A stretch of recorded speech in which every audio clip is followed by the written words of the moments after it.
What words pop into your head when you think of failure? Loser, disgrace. I think there was a bald. I am holding the Engineers Without Borders Canada annual failure report. Now, thinking of this organization and the people, what words come into your mind when you think of them? Brave, courage, innovative, honest. It is truly remarkable how differently we perceive the experience of failure compared with how we perceive people and organizations who fail. Our expectations for 100% success is unrealistic when we are working on complex problems. I would like to redefine failure as a teachable moment.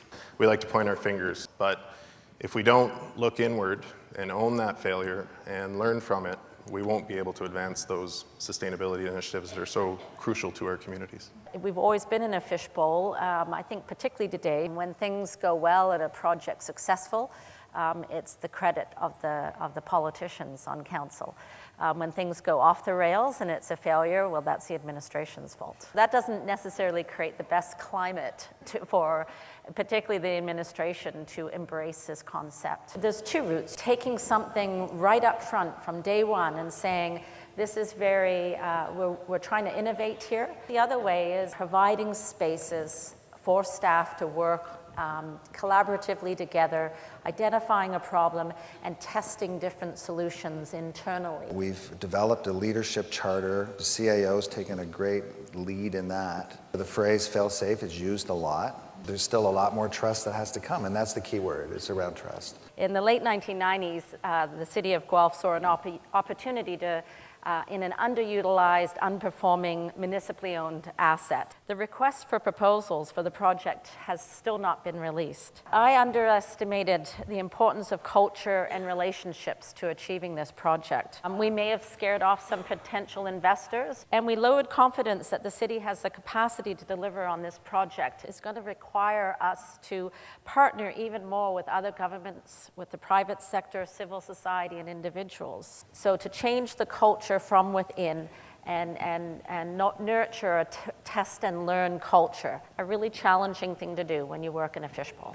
Extensive stakeholder outreach we did. Over time, I found myself getting frustrated. I missed the fundamental point. You are never done making the business case for each and every one of those partners. Otherwise, your partners will drift from you. Or in some cases, potential partners have been really part of solutions around the gaps. So there's actually a lot of comfort and tactical purpose for talking about failures. We had this defunct mine site, contaminated site that we were going to turn into a positive for our community, geothermal heat to use in a potential district energy system. We awarded a major chunk of funding from Natural Resources Canada's Clean Energy Fund. We didn't have all the answers at that time, but we wanted to hold on to that funding. Basically, at the end of the day, it came down that 57% of people said, no, we're not going to give you the authority to borrow. So we continued to do our due diligence. And we had people from the mining industry who had worked in this mine, some who came out and said, you know, the temperatures aren't what you think they are. Others who came out and said, yes, it's pretty damn hot down there. As it turns out,